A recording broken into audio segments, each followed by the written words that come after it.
नमस्कार, Haribhoomi news bulletin में आपका स्वागत है। सबसे पहले बात करते हैं निकाय चुनाव की। हरियाणा में 10 नगर निगमों में से 9 में भाजपा ने जीत दर्ज की है। रोहतक, हिसार, करनाल, अंबाला, सोनीपत, पानीपत, यमुनानगर, गुरुग्राम और फरीदाबाद नगर निगम में बीजेपी मेयर का चुनाव जीत गई है, जबकि मानेसर नगर निगम में आजाद उम्मीदवार डॉक्टर इंद्रजीत यादव ने चुनाव जीता है। प्रदेश में एक बार फिर कांग्रेस का सुपड़ा साफ हो गया है। कांग्रेस विधायक विनेश फोगाट के विधानसभा क्षेत्र जुलाना की नगर पालिका में चेयरमैन पद के लिए भाजपा के डॉक्टर संजय जांगड़ा ने जीत दर्ज की। करनाल नगर निगम में बीजेपी मेयर उम्मीदवार रेणु बाला गुप्ता ने लगातार तीसरी बार जीत दर्ज की। उन्होंने 25,359 वोटों से कांग्रेस उम्मीदवार मनोज वधवा को हराया है। हिसार नगर निगम में मेयर पद पर भाजपा ने दूसरी बार कब्जा किया है। यहां बीजेपी के प्रवीण पोपली ने जीत दर्ज की है। उन्होंने कांग्रेस के कृष्ण टीटू सिंगला को हराया है। पानीपत नगर निगम चुनाव की मतगणना पूरी हो गई है। बीजेपी मेयर उम्मीदवार कोमल सैनी ने जीत दर्ज की है। उन्होंने कांग्रेस की सविता गर्ग को 1 लाख से अधिक वोटों के अंतर से हराया है। सोनीपत नगर निगम मेयर उपचुनाव में भाजपा जीत गई है। भाजपा के उम्मीदवार राजीव जैन ने कांग्रेस के कमल दीवान को 34,766 वोटों से हराया है। इसके अलावा खरगोदा नगर पालिका चुनाव में भी भाजपा का कब्जा हुआ है। भाजपा की जीत से पूरे प्रदेश में जश्न का माहौल है, वहीं कांग्रेस मायूस दिखाई दे रही है। अब बात करते हैं हरियाणा विधानसभा के बजट सत्र की। बजट सत्र के दौरान आज जमकर हंगामा देखने को मिला। सत्र में भाजपा के ही नेताओं के बीच बहस छिड़ गई। इस दौरान दोनों में आपसी टकराव देखने को मिला। कैबिनेट मंत्री अरविंद शर्मा और सफीदों के विधायक राजकुमार गौतम के बीच शुरू हुई बहस जलेबी से गोबर तक पहुंची। उल्टे सीधे बयानों से सुर्खियों में रहने वाले भाजपा विधायक रामकुमार गौतम ने जब गोहाना की जलेबियों के स्तर पर बयानबाजी की तो कैबिनेट मंत्री अरविंद शर्मा ने पलटवार किया।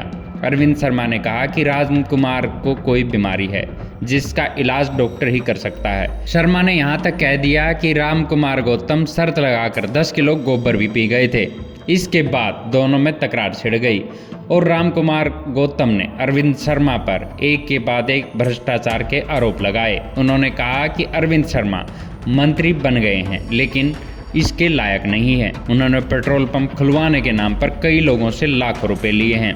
हरियाणा कांग्रेस कमेटी के अध्यक्ष उदय भान ने इस मामले को गंभीर बताया। उन्होंने कहा कि ये गंभीर मामला है और हम कांग्रेस पार्टी की तरफ से विशेष जांच दल या जांच कमेटी के गठन की मांग करते हैं।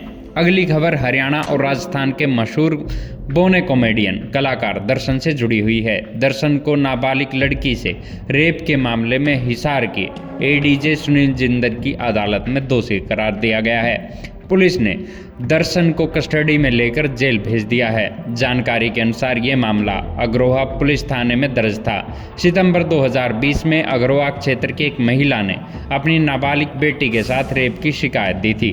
पुलिस ने इस मामले में आरोपी कलाकार को गिरफ्तार कर लिया था। कोर्ट ने उसे दोषी करार दिया है और अब केस की अगली सुनवाई कल होगी, जिसमें अंतिम फैसला सुनाया जाएगा। पीड़िता के वकील रेखा मित्तल ने बताया कि बोना कलाकार दर्शन यूट्यूब पर कॉमेडी वीडियो बनाता था और कई दिनों से नाबालिग लड़कियों को हीरोइन बनाने का झांसा दे रहा था। 21 सितंबर 2020 को दर्शन ने नाबालिग को फोन कर कहा कि एक वीडियो शूट करनी है और उसमें भी उसका भी रोल है। नाबालिग लड़की दर्शन के घर गई, जहां वो और उसका भाई उसे बाइक पर एक जगह ले गए। वहां वीडियो शूट करने के बाद दर्शन ने नाबालिग लड़की को अपने साथ चंडीगढ़ चलने को कहा। जब लड़की ने मना किया तो उसे धमकी दी, जिससे वो डर गई। इसके बाद नाबालिग लड़की से रेप किया। इस दौरान दर्शन ने नाबालिग लड़की के कागजात में छेड़छाड़ करके उसे बालिग बना दिया और एक संस्था के सहयोग से उससे शादी कर ली।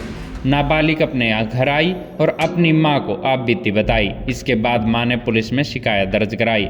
पुलिस ने मामले की जांच के बाद बोना कलाकार दर्शन को गिरफ्तार कर लिया था। अब बात करते हैं नूंह की, जहां आज सुबह एक व्यक्ति की गोली मारकर हत्या कर दी गई। वारदात उस वक्त अंजाम दी गई जब व्यक्ति मस्जिद में नमाज अदा करने के बाद घर लौट रहा था। हत्या के बाद से ही गांव के दो पक्षों में तनाव का माहौल बना हुआ है। पुलिस ने शव को कब्जे में लेकर पोस्टमार्टम के लिए मोर्चरी में रखवा दिया है।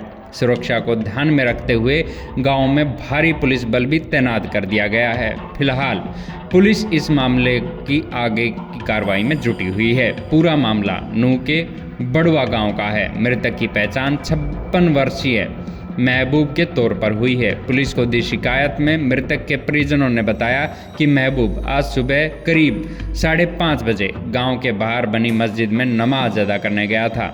महबूब जब नमाज अदा करने के बाद करीब 8 बजे वापस घर लौट रहा था तो आरोपियों ने अपने मकान की छत पर चढ़कर महबूब पर गोलियां चला दी। गोली का शोर सुनकर मौके पर गांव वालों की भीड़ जमा हो गई, जिसके बाद खून से लथपथ महबूब को गांव वाले अस्पताल ले गए, जहां डॉक्टर ने महबूब को मृत घोषित कर दिया। पुलिस जांच में सामने आया है कि करीब 4 दिन पहले महबूब के परिवार का किसी बात को लेकर गांव के दूसरे पक्ष के साथ झगड़ा हुआ था। झगड़े के वक्त मृतक के परिवार वालों के साथ मारपीट की गई थी। अंत में बात करते हैं खाप पंचायतों की। विधानसभा में भाजपा के मंत्री और विधायक में गोबर खाने को लेकर हुई बहस से जींद की खाप पंचायतें भड़क गई है। जींद की कंडेला खाप के प्रधान ओम प्रकाश कंडेला, माजरा खाप के प्रधान सरदार गुरविंदर सिंह और जुलाना के प्रधान बसाऊ लाठर ने गोबर खाने वाले बयान की कड़ी निंदा की है। खाप पंचायत के प्रधानों ने कहा कि विधानसभा में प्रदेश सरकार के एक मंत्री ने अपनी ही पार्टी के विधायक पर गोबर खाने के आरोप लगाए और जवाब में विधायक ने मंत्री के बारे में जो कहा उससे समाज में गिरावट आएगी। मान्यों को इस तरह की भाषा शोभा नहीं देती है। पंचायतों ने कहा कि पहले ही प्रदेश में सामाजिक तानावादा बिगड़ रहा है।